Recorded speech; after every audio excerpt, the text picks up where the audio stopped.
So I'm not going to be very long. I just want to do a quick video on spiritual gifts. I'm out here in Spanish Harlem at this really nice park. Not my first time here at this park though. I've been here before actually.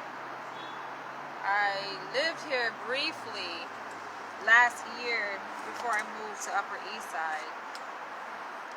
And I'll tell you guys a quick story before I get into this video. I remember I was staying at this Airbnb with this Colombian and Jewish woman who had a very young son. And she asked me if I would babysit. And y'all know how long it's been since I babysat? Granted, that was my very first job.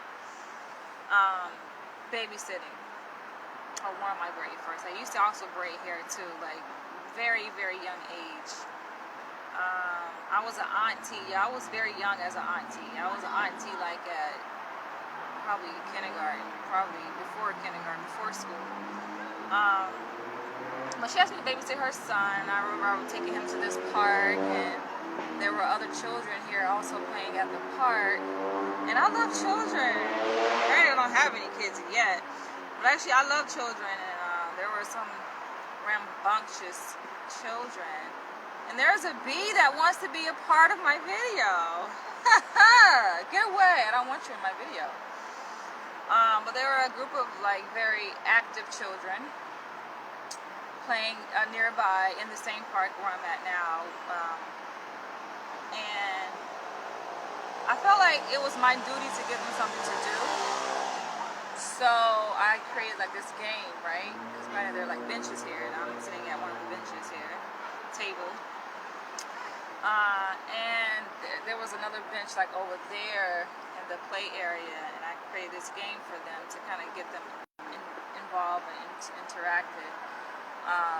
And something that was more productive than what they were doing, because they were just, how kids do, they just like to fight and beat up on each other. So it's like, let's play restaurant. And I played this restaurant game where I had them sit down and I gave them roles, right? I'm like, okay, you guys are going to be the customers. You're going to be the waiter, the waitress, and you're going to take their order. And really quick, I came up with this idea like on the spot. They were for it, right? I was like, all right, kids like to, they have an imagination, so they like to engage. And so I did that. We had lots of fun with it. We had like a few rounds of it where they actually traded places and they took on different roles. That was really fun. So this park reminds me of that. That was last year though, back in 2020, long before I moved into my place where I live at now, Upper East Side. So that's where I'm at now. I'm actually here in Spanish Harlem. Looking at this bridge here that takes you over to Randall's Island.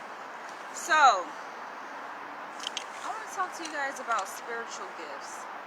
I think we all have spiritual gifts. I think we're all gifted with, they say like a special sense or intuition. People call it different things, right? Intuition, special sense, spirituality, like this sixth sense, an ability to kind of see things before they happen, right? Some people call it prophetic gift, right? Prophecy, or people have premonitions. And I would like to say that I know that I have these gifts. I knew that from a very early age, though. Being able to kind of see through a situation, see through people, see things before they happen. I have many occurrences of that too. I have premonitions that come to me in the form of dreams, like actual dreams that I have at night while I'm sleeping, and during the daytime, just instinctually. This bee is just sitting on my freaking purse. I take it that is a harmless bee, okay? I don't think I'm allergic to bees, by the way. I think I have been stung by a bee when I was younger, but I don't think I'm allergic, so I'm not really that concerned. Just don't come buzzing around me. It's okay, bees on my purse. It's funny, I learned recently where I was at the Central Park, and I tell this story often where, like, yo, for some reason, squirrels just gravitate towards me, right? Especially, not uncommon, too. Like, while I'm eating, right? This is New York. Because people feed the squirrels here. So they feed the squirrels, they feed the pigeons. I don't feed any of them. So when I went live in Central Park, I think my last video I did in Central Park, I had to ask permission from the animals around me. Like, can I eat in peace? I think I titled the video that. That's the name of the video. I said, can I eat in peace? And miraculously, they didn't bother me. Like, great job. They did kind of peer around the corner. I saw like a squirrel kind of stand on his hind legs, and he was peeking over. He was peeking at me. But he didn't bother. I'm like, okay, great. Great. So, I remember when I was very young, I've always been spiritually inclined and very spiritually rooted. Always having dreams. Like every time I fall asleep, I dream. I think everyone does. I think it's just a matter of people being able to remember their dreams. A lot of people don't remember their dreams, unfortunately. I think we all dream, though. Some people view dreams as just unfinished business from the day, from their conscious waking hours. For me, I think it could be that, but I think it's deeper than that. I think it's like a revelation. I think it's the universe speaking to us, a form of communication, in a sense, right? And I've always had dreams, and I remember growing up asking God at the time, because I was a Christian growing up in the household I grew up in. But for me now, I call it the universe, the all.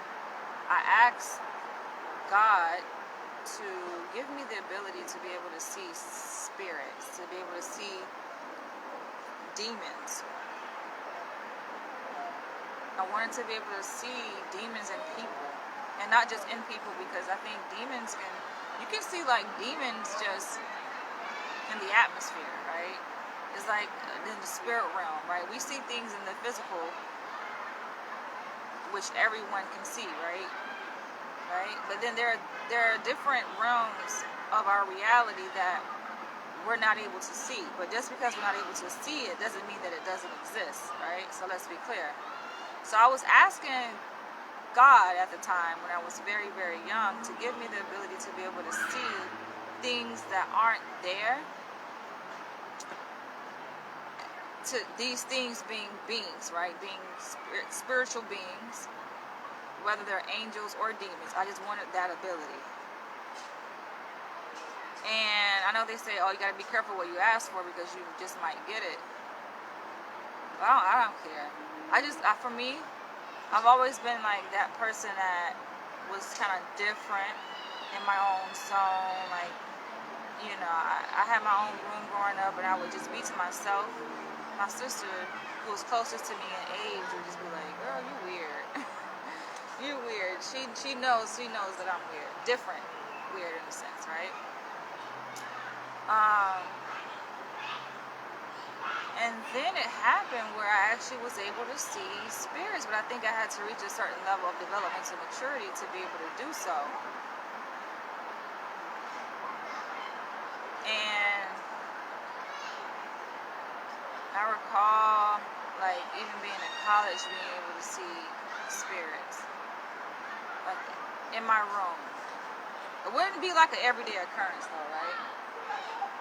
But I remember, like, I lived in this townhouse when I was in college at Florida State University. And I remember, and it was an angel. It was a good spirit. It wasn't like an evil spirit came to me. I saw it standing in my doorway. And I remember also having premonitions, which I still have premonitions a lot. I think I have premonitions more than actually see spirits necessarily. I guess you would say spirits. Yeah, I have more premonitions than actually being able to see like spirits. But though I still, like, I'm very perceptive of my energy field, so I may not be able to see like the actual figure of what a spirit looks like often necessarily, but I can feel it, right? And I can sense it, and I can pick up on that too. And I have premonitions often.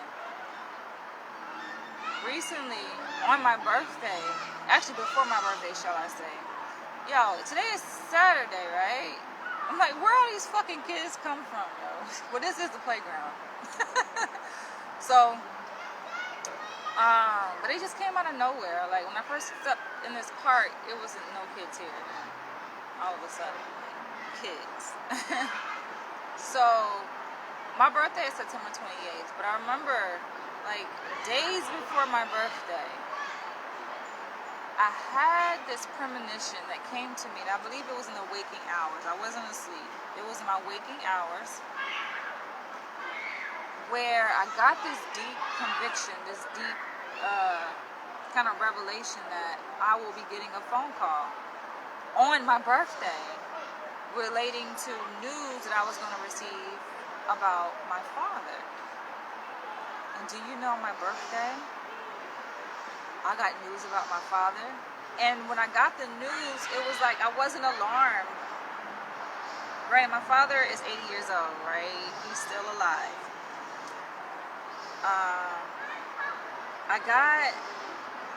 When I got the news, I wasn't alarmed because I had already saw it before it happened.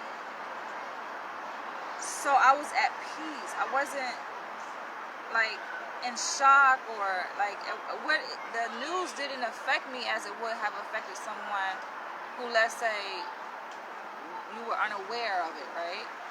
It's like I knew it and I saw it before it happened.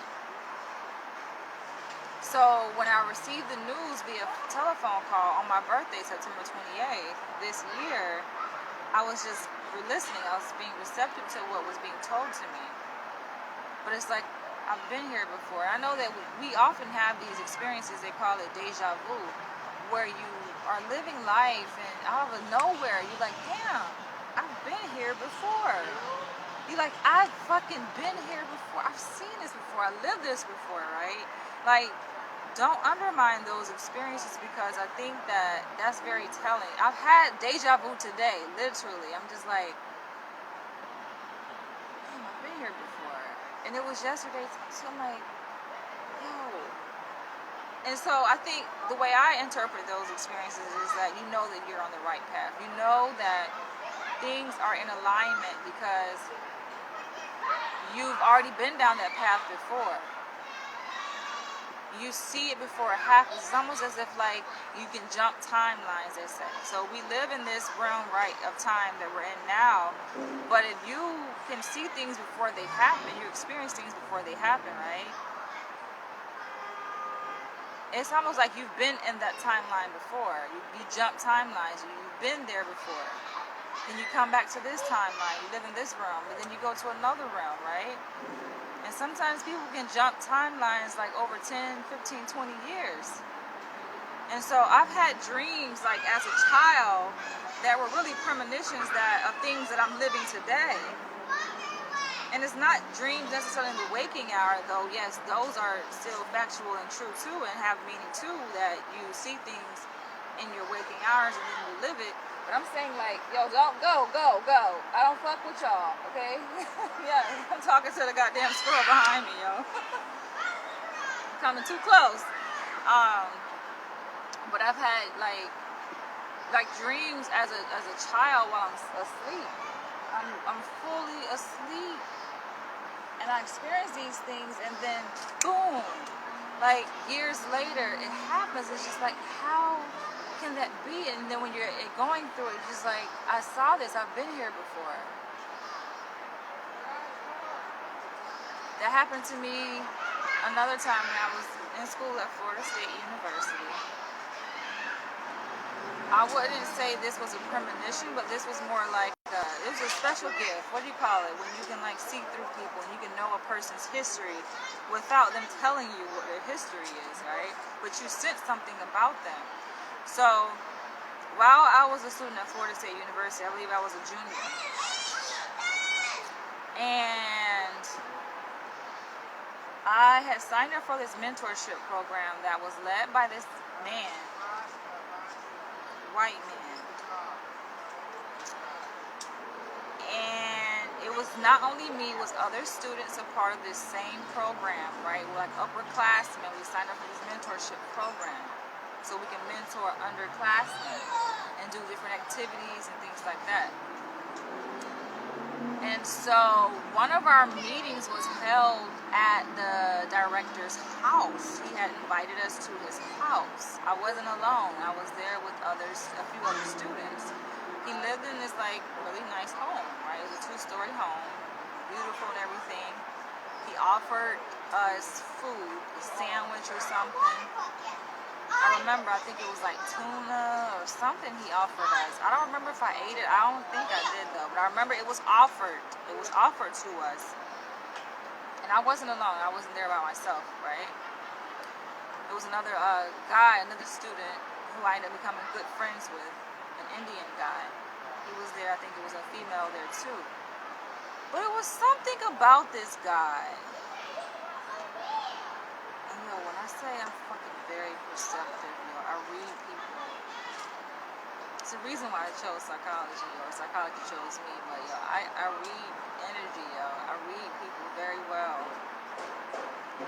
And I was young. I was a junior in college, just Florida State. So I was 21 years old. And I'm there and I'm like feeling this guy's energy. He's a director of this volunteer program, right? His mentorship program. And I'm like, something doesn't seem right about this guy. It's something. It's something off about him. Something is bad. Something really, really bad. Right? And so as you get in tune with that something, right, you begin to come closer, like, okay, you're getting closer. It's almost like you're an investigator. Right? You know how, like, if you work in investigations, right, criminal investigations, and, like, you know when you're getting closer to that, what you're looking for, right? You can feel it, like, oh, I'm getting closer, like a scavenger hunt. I'm getting closer, right? So that's the feeling I had, like, I'm getting closer. I wasn't really looking for anything, though. I was just being perceptive of his energy, sensing who he was. And my mind is going, and my spirit, I'm in the spirit realm, like, tapping into something, right? And so I'm like, something. And so because I felt like it was heavy on my heart, it was something heavy on my heart, I could not let it go. So what I ended up doing was I went to the dean. I went to the university dean, right? And I made a report. I'm like, it's something about this guy. Though he presents himself as very professional, right? He has a nice home. He invited me and other students to his place, which I don't think he really was supposed to do. That was a red flag right there, but he was still professional in his approach, right? It was just like a kind of like a lunch meeting at the table, right? He was giving an overview of different activities that we were going to embark upon and this and the other. And I explained that to them, and that wasn't necessarily a red flag for them, but I was telling my school dean, like, it's something about this guy. And I asked him, I was like, who is he? I typed in his name. I'm like, did y'all really do research on him? I don't think they did research on him.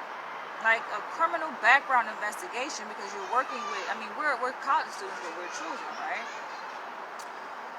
Still, did y'all really thoroughly investigate? It's something about him. And so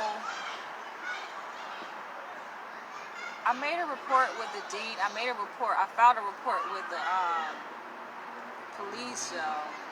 I'm just like, there's something about this man.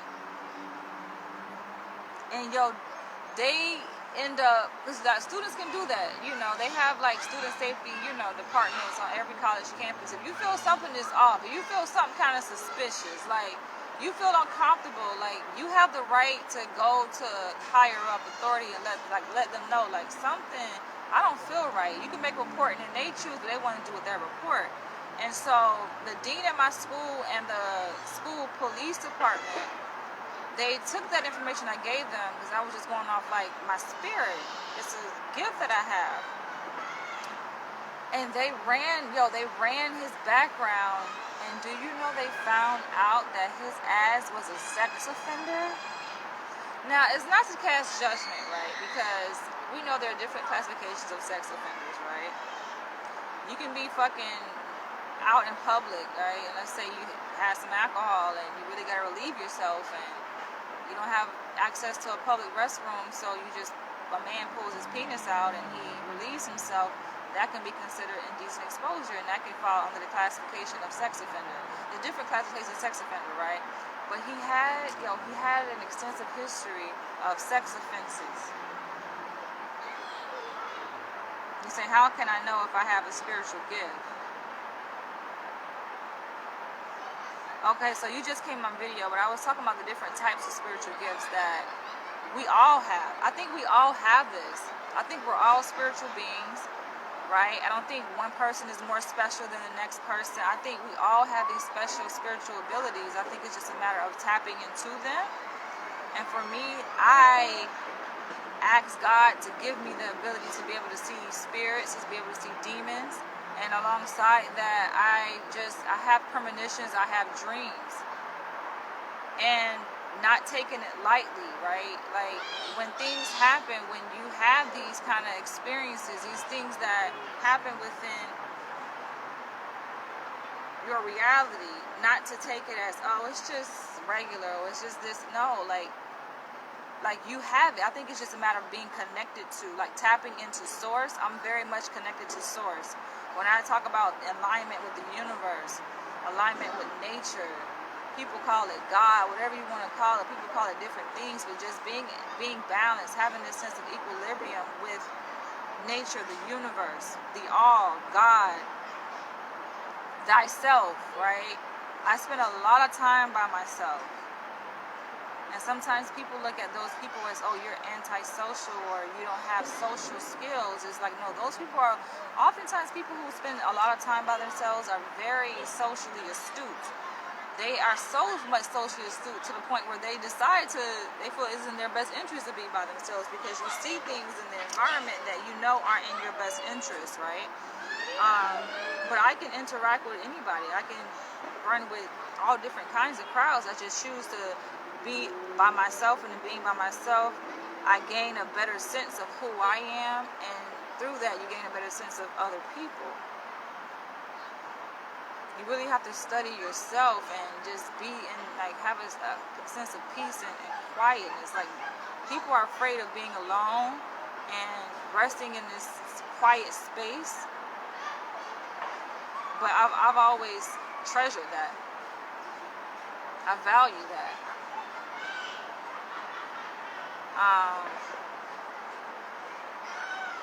And so that, to me, I was just like, wow, when they came back and gave me those results and they showed it to me, it was just like, okay, this is the person, this is the guy. They gave me the printout of his background report, which is really public information anyway. You know, you can pull up anybody's criminal background information, right? But that's important to know, and they fired his ass. Now listen, I'm not going in to try to get somebody fired, make them lose their job. But I'm saying, if I have a hunch, if my spirit is telling me, oh, something isn't right, I think everything happens for a reason, and I could have saved a lot of people. It happens that way. And this is not the first time something like that has happened in my life, yo. It happens like, these types of occurrences happen on a regular basis. I won't say every day necessarily, but they happen pretty frequently. And what motivated me to do this video was an encounter I had with a person I would consider a friend, but I recently told him, like, listen, I gotta fall back because I'm sensing something that's not right. I'm sensing something that is a bit off. You can tell, like, and I made a video about this recently where I talked about how you can tell what's going on wrong with a person, right? Just by how they interact with you, how they show up in the world. And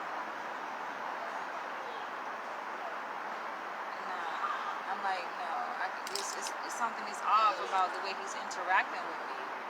And I've been around people who are creatives, who are entrepreneurs, who are goal-driven, who are hustlers and want to get to the bag.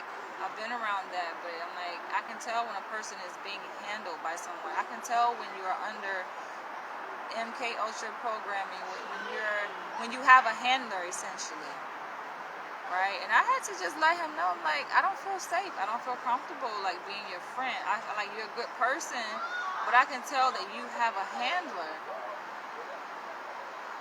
I don't have food, but for some reason the squirrels are just attracted to me. What is it? Is it just nature? Like they want to be my friend. I don't have any food. He's like walking in my direction and he just like that. They becoming like close to me. Like they want to be up on me. I'm sorry, I don't want a squirrel sitting on my shoulder. It's just not my thing. But I feel like if I don't set boundaries, they will literally come up and sit like next to me. And that happened to me when I was in DC. A squirrel literally sat on the same bench as me. And I'm like, do I give up that kind of energy where I want you that close to me? No, I don't want you that close to me. But, yeah, and I had to break the news to this friend. Like, I'm sorry, like, you're a great person. I feel you have a bright future ahead for yourself. You're very talented. But I have to set my own boundaries for my own self-care, for my own protection, for my own mental health and well-being. Because if other people you don't have control over your own life to be able to see what's happening in your life, like who am I to come in and overstep those boundaries and try to say, oh, well, you need to do this or you shouldn't. Like, no, I can tell you what I see. Because I can see things not only that's happening within my life, but I can see things happen in other people's lives too. Not saying that I always see like go through a person's situation and all that, and I'm not saying that, but if I'm telling you that I'm giving an inkling and I sense something, and if you trust me as a friend, like take heed to it. But he has no choice but to take heed to it. I know I laid it on his heart. I laid it on his mind, so now he has to deal with the information I gave him. But I'm like, I'm stepping back. I don't want to continue this. I feel like it's a very inorganic friendship. I don't deal in inorganic friendships or relationships, period. I just don't. I like genuine, organic friendships. And I like to interact with people who are conscious, who are spiritual beings, who are not being controlled by some evil entity or entities outside of themselves, who are being handled, who have handlers. I can tell when a person has a handler, he has a handler. I'm like, no. And he's trying to rationalize it to say, and I get it, that's rationalization is a number one self-defense mechanism for people who have high IQs. So I do it myself, right? I rationalize, so it takes one to know one. But he's trying to rationalize it and say, he calls an accountability partner. Listen, you can have an accountability partner. That's one thing, but that's the new name we're calling handlers now, accountability partners. You can't run game on me. I'm too well versed, y'all. I'm too, don't do that. Just don't do it. You gotta know yourself. That's one thing about, interacting with a person of my caliber. You gotta know who the fuck you are. If you don't know who you are and you're trying to, you're interacting with me, right? And then you're trying to, manipulate or run game or, lie. I see right through it. Just try it with somebody else. So I think this is the issue. People have lied to themselves and other people around them for so long that when they come into a true living person like myself, right? Because, I'm going to show you the truth. And you will feel it. Then, for them, it becomes unnerving, and it's just, they're not used to it. They don't know what to do with it, right?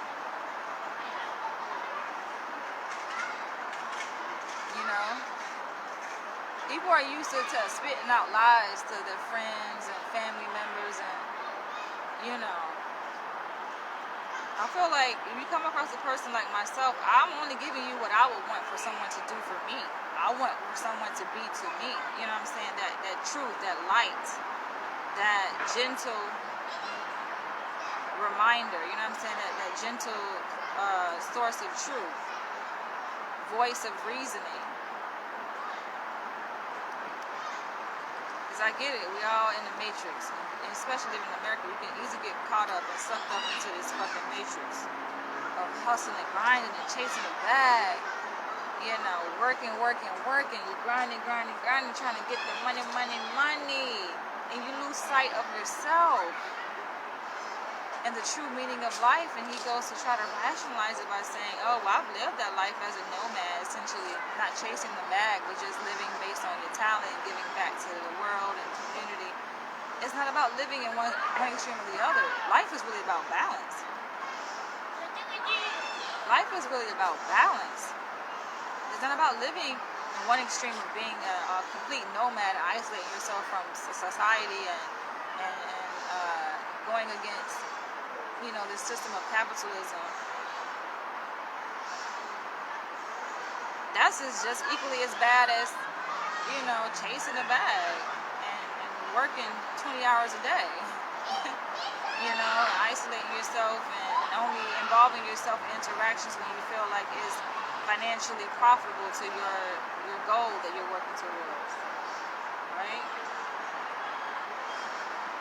So when I feel like a person, like when I feel like a relationship has become so inorganic and fake to the point where it seems like I'm now being used as a pawn in your scheme of things, grand scheme of things of you chasing the bag that's only beneficial to you, right? You know? It's like, no, I catch on very quickly, right? I'm a very quick learner. So he's trying to retort the save face by saying, oh, well, we can link up this weekend. I have this idea for a project so that we can paint together. Like, what is the end goal of painting, right? Like, you know, I feel like that proposal of us meeting up to paint together is like, oh, I think we can do something that both of us like to do. But what is the point of it, though?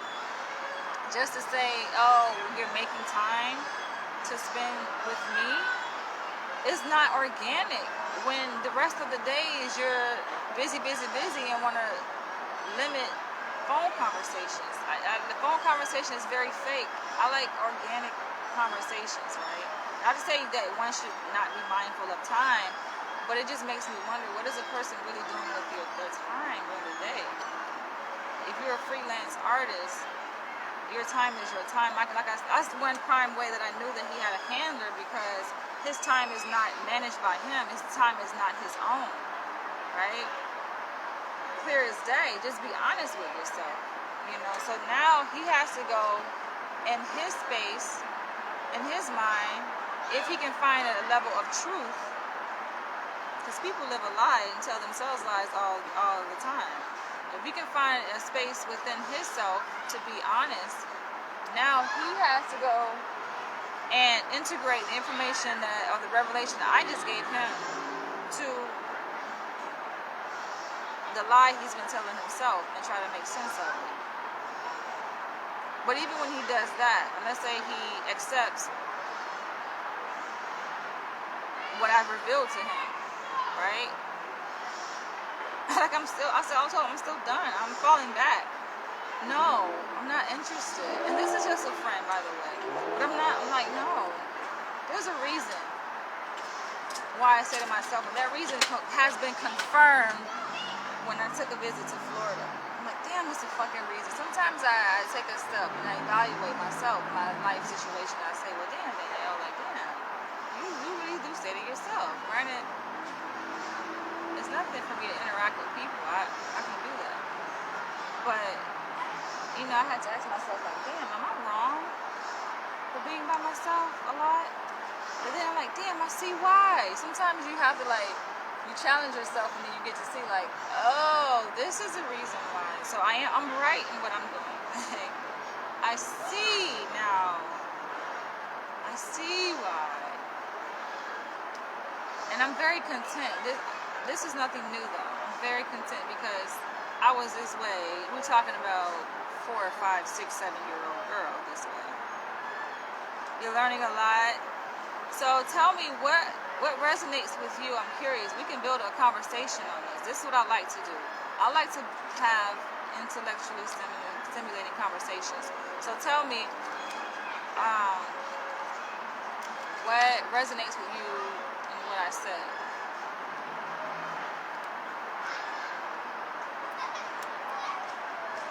when I delivered the information to him, the information being this intuition, right? The gift that I have, I use it to enlighten him, right? When I revealed that piece of information to him, he didn't know that he has a handler. I'm like, yo, just take. You may not know it now, right? And it may be your current situation. You feel like it's serving you well. Things are going right in your life. But I live like, yo, the realm that I live in sometimes it's just light years ahead. Like I live ahead. You know what I'm saying? So where he's at, his space right now, and what I'm saying may not even make sense, right? But he's gonna. What I said, I'm sure, like, it struck a nerve. I can tell based on how he became defensive and was responding, right? So, of course, now it's being encoded in his memory.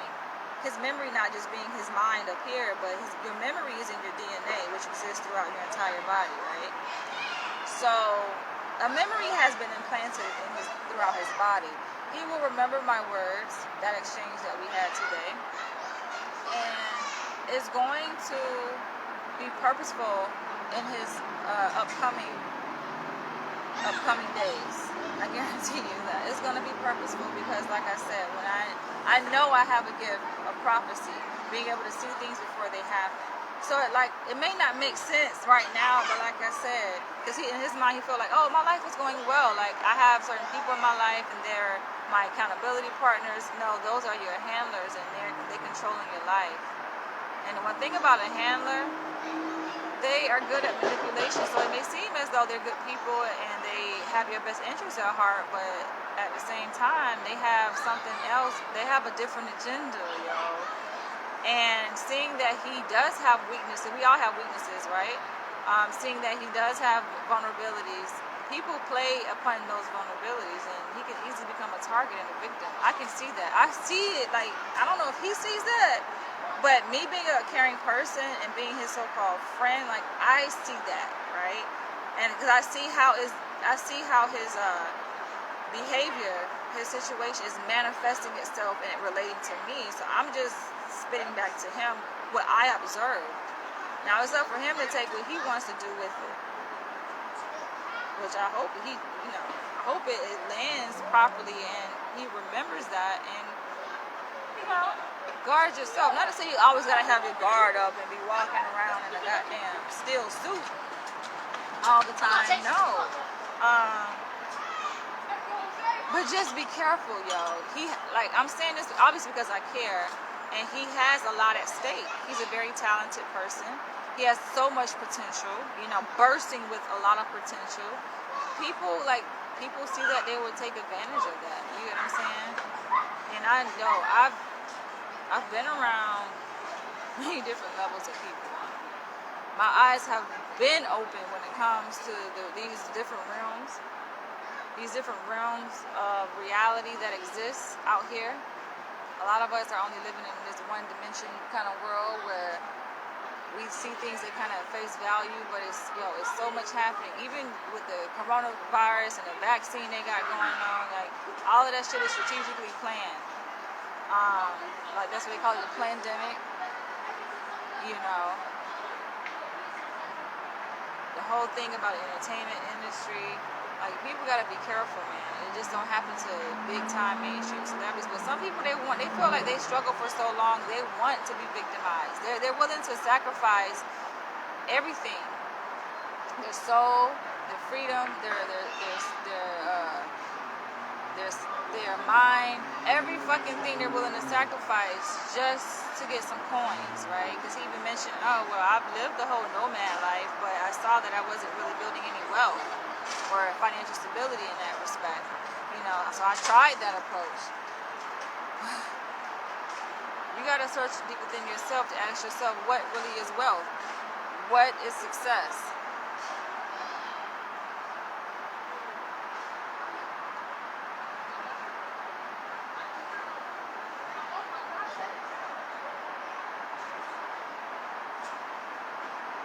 But they'll give you this illusion that things are going well, things are good, like they care about you, they're taking care of you, they're making sure that you manage your time properly. I'm like, yo, you got these handlers all up in your business. And it might be going well, or they may be helping you manage your time, and they may be helping you not be on social media for so long. But what concerned me was he talking about he's sharing his screen with them, and I'm just like, all right, listen, who are these people? And you're talking about these are people that you don't even know, that you met off of Fiverr, some goddamn app where you hire random ass motherfucking people you don't even know, right? Internationally. I'm like, okay. I'm just saying though, I've run into a lot of people that are so desperate. I lived in Hollywood, California. You get what I'm saying? I've been around, like, I work with people. This is what I do professionally, yo. So desperate for fame, so desperate for success. Their whole fucking mind, their whole fucking prefrontal cortex just shuts down. They're not able to reason properly, logically. And any sense of reasoning they think they have is illogical. They make up their own lies to cover up for their own illogical reasoning. It's just like, oh, okay, so now you're going to try to make sense of your own illogical thinking that you know damn well don't make no fucking sense. You know you just made that lie up, right? Like, you know you just sit up here and... But, like, I think also, this is like an enactment. Like, people try to draw you into this enactment where they tell you lies, and they know that you don't believe it, but they like this exchange, knowing that you're going to give them pushback for the lies they told you, so now you're going back and forth like a dance. And people like that shit. Like, people that are craving for attention and craving for validation and a sense of fucking importance in life. That's their MO. I know it when it's happening. I see it before it happens. And I said, I'm not going to partake in that. I just can't. You know, you're not going to drain the fuck out of me. You say, I want you to be my instructor, advisor. Listening to you will make me go far. I mean, I come on here and do these videos, so I feel like much of my humanitarianism is what I do here in videos. Just like you can listen to me talk, you know. Some people, a lot of people obviously choose not to. They feel like other things are more important, and that's them. I feel like, you know, what resonates with you resonates with you.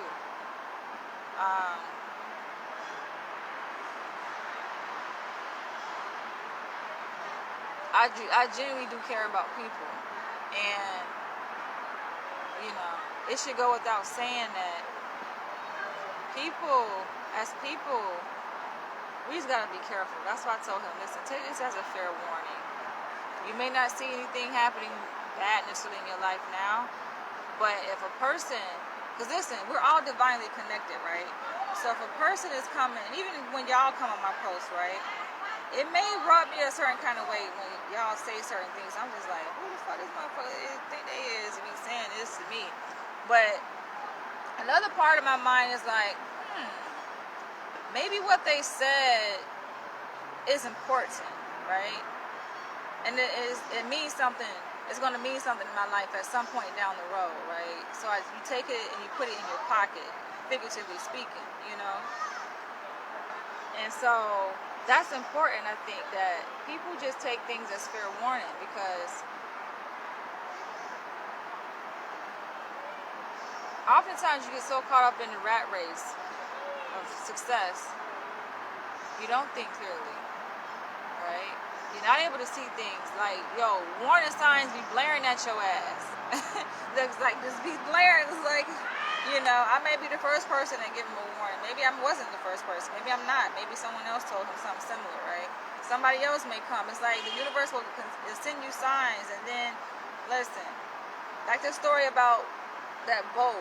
I don't forget exactly how the story goes, but something similar, how they say people, they were out, you know, drowning out in the sea, and, you know, so many boats came by. God kept trying to send them so many, you know, signs of help. And then they're going to say, oh, well, why didn't you help us? Like, I sent all these goddamn different boats there, but you didn't get on the boat. So whose fault is that? You know? Some people want to experience drowning so they can say, okay, well, I'm in control. But are you really in control? He's not in control of his life. I think that's the issue. So the people that he needs to be defensive towards, he's not being defensive towards them, he's being defensive towards me. When really that energy of defense should be redirected towards those people. Because I'm like, I can tell the way that he's manifesting now, currently, especially with me, and I'm sure it's not just with me, it's with his family too. I'm like, when last time you saw your family? Right? It's been a while. So it goes to show that how he's showing up with me is how he shows up with anyone else. That is important really in this life. But people prioritize things based on their level of perceived importance, right? And so you got to take a step back, because it's just like, okay, I've done my part. So at least I can say, and I know that I've done my part. Going along the line of spiritual gifts, you may also feel that you have spiritual gifts, right? You know that you have these spiritual gifts. And the only thing you can do is plant seeds in people, right? It's not for you to see the seed grow and manifest, right? Sometimes we get so sucked up into that. And I just came across another goddess, a deity on Instagram. She identifies herself with Isis, right? And she was speaking something similar about feeling the need to reel people back in. That's how me and her kind of resonate with each other today, because we're kind of experiencing the same thing, parallel experiences, right? And it's just like, you have this gift, right? Other people may not be aware, right? And you are saying certain things, you're pouring things in certain people, and it rubs them a certain, of course it's going to rub them a certain way. That's the whole intended purpose of what you're doing, what you're saying. It's supposed, it's designed to rub them a certain way, right? So she's like thinking this thing out loud on her Instagram live, like, wondering why people, let's say, cut her off. Now, in this situation, he didn't cut me off. I cut him off. So that's the thing. It's not that I cut him off, but I set a boundary. So for her, she's feeling cut off, or feeling that people be like walking out her life or shutting her down because of the gift that she has to speak revelation into people's lives, right? And the way they receive it, it obviously causes friction. They don't receive it necessarily. They're not receptive to it, right? Which I was telling her that I can relate to it. And I'm just like, listen, you've done your part. Your goal is your purpose is just to be. You know what I'm saying? You've done that, to be. You don't have to go outside of that, right? Right? You speak what you know through the spiritual gift that you have. You speak that around with the people around you that come into contact with you, that you interact with. And that's it. It's like, listen, how they receive it or not receive it or whatever, that's on them. What they do with that is on them. If they walk away, that's on them. But I find it interesting. I'm going to say this and I got to go, right? Because I saw a contradiction in something that she said. And that goes to show that even though people try to see themselves as gods or deities or whatever, we're all, at the end of the day, still human. We're all human, which I identify myself as a human being, right? Though I can say I'm also God, but I'm human. So she's like, I don't understand why people, be getting so emotional, and it's not about emotions. We don't have emotions, right? She's like saying that people make the argument to say that we should have emotions, we should tap into our emotions because that's how we connect with other people. And she's like, well, no, I don't think that is true. I think that everything is all mental. We should be more rational. Emotions is what gets people in trouble, and it's what people think that, or their misthinking that causes them to feel erratically, or out of alignment, and that causes problems when they interact in their relationships, right, interpersonally. And I'm like, okay, of course her line of logic makes sense, and that's kind of what the premise of cognitive behavioral therapy, which is a very prominent psychological intervention that is used amongst psychologists and master's level psychotherapists. However, to dismiss the importance of emotion, I think is really to say you don't even know what emotions are, let alone the importance of them, right? And the ironic part is that she's downplaying emotions or emotionality when in fact she's demonstrating that very thing that she's downplaying, right? By being emotional. Because so if you're a god or goddess, right, this divine spiritual being, why does it matter that people walk out your life, right? Why does it matter that what you say and do rubs people a certain kind of way? It shouldn't matter because you're God, right? Why does that? Why are you getting emotional in that sense, right? Those were my thoughts in response to what she was saying, though I didn't say that to her because it just would have made her more emotional. She calls it, oh, I'm passionate. But what is passion? How is passion expressed? It's expressed via emotion, right? Emotional display of passion. So she's like, oh no, I'm just passionate. But no, you're being emotional right now because you feel a certain kind of way based on how people receive or not receive your divine intervention, your spiritual gifts. She's like, well, I'd be really wanting to connect with these people. I'd be really feeling bad because, you know, we have this connection, we have this thing, and then they go out and they get offended and they walk away, they you know, cut me off, but then they come back, and so now I feel the need to express to them my value and allow them to see how important it is for them to see me, right? To see the value. Like what she was saying really wasn't making any sense. It's like, is that what it really is? You looking for them to see value in you, or are you trying to receive validation from them so you can feel valuable within yourself? But that speaks to her level of humanity within her, right? She's displaying that she's just human at her core anyway. I just found it to be ironic. I listen to people talk, and I just find it ironic to hear, you know, contradictions within people. But is it really contradictions or is it really balance, right? I think the way our mind conceptualizes these concepts or things that we observe is that, oh, that person is being contradictory, but really, life is a contradiction, right?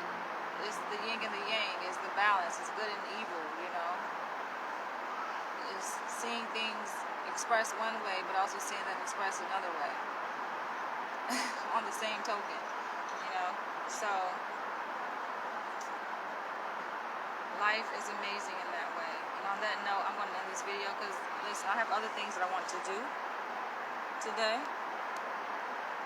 And I will catch you guys later. I want you guys to share your thoughts below on what I share here in this video.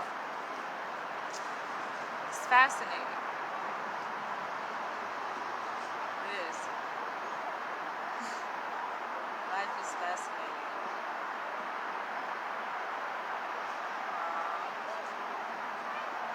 I was going to say one more thing though about that.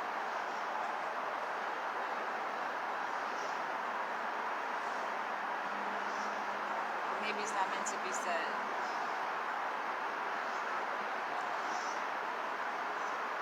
Yeah, the thing about, I feel like when you are confident in who you are, when who you are is just who you are, right? When you do have certain gifts, and of course people not going to see it. That's why I think, like, for me, friendships, relationships especially, you got to be spiritually aligned, you know? If you're spiritually aligned, then what I say shouldn't rub you any kind of way anyway, right? It's because people aren't spiritually aligned, because people out there in the world, people out there in the world, and it's not, I don't want people to misinterpret what I'm saying to assume that spiritual alignment is about, oh, claiming Jesus, having Jesus live in you and work through you and all of that. That's not spirituality in my sense of the word spirituality. Because I know he mentioned that. He was like, oh, well, my handler, funny, Freudian slip actually. He was saying his accountability partner actually suggested that he get more in tune with Jesus Christ and allow Jesus. And he kind of said it like kind of sarcastically speaking, right? Because he knows I'm a spiritual person. I'm like, that's not what spirituality I'm talking about. Knowing yourself is knowing yourself, and having a consciousness of what is happening in the world around us, right? So that your ass, because people become victimized every day. I'm just telling you, right?